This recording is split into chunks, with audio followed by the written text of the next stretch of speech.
Jim faces a cult in Detective Comics issue 52. So yeah, this issue was kind of interesting. It was interesting that the storyline was actually really cool, like some cult from, where is he, Afghanistan, and yeah, it's something from Jim's past that he has to face again, but this time obviously he's Batman, so he's come back a bit prepared than last time. But also, it was the final issue of Detective Comics, and it was really weird because it felt like this story was kind of rushed. Like I felt like maybe this storyline with him going to Afghanistan investigating this cult who's killing off all his men and everything could have been like a really cool arc, like a really actually like 4 5 part story. I think it would have been really cool, but we only got 2 issues of it, and yeah, it just felt really rushed. And I think like this one maybe was like the last arc instead of that the Killer in Gotham. Like this was the final arc that made him sort of return home and sort of, I guess, stop being the Batman and the Batmech or anything, because at the end of this it seems to sort of imply that he's not going to be it, and we've seen like solicitations from Rebirth where he's actually back to just being Jim Gordon, commissioner. So yeah, it's really weird. It felt like there needed to be a couple more issues for him to sort of fight this cult, fight this bad guy Armin-Set, and return home, and him sort of realize that, hey, I can't be Batman anymore. I gotta cherish my time with my family and everything. And that's sort of what he does at the end here, where he goes back to the Marine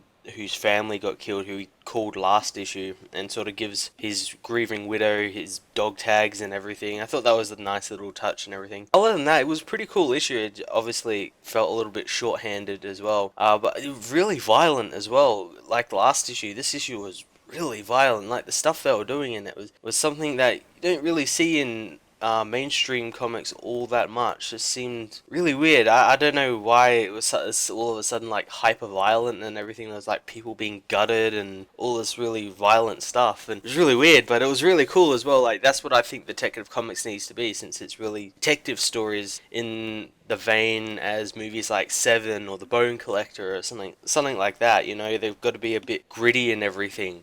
So I hope in Detective Comics in Rebirth it sort of continues that story. I think Batman's going to be back in them because they're doing that boot camp thing. But I hope it continues the same sort of feeling as this Detective Comics has, a bit more on the ground, gritty, sort of dark storyline. Not, fighting big world-ending events or like big super criminals, but like serial killers and stuff like that. I really hope that continues. All in all, pretty cool issue. Not a really cool final issue though. I'm going to give it an 8 out of 10.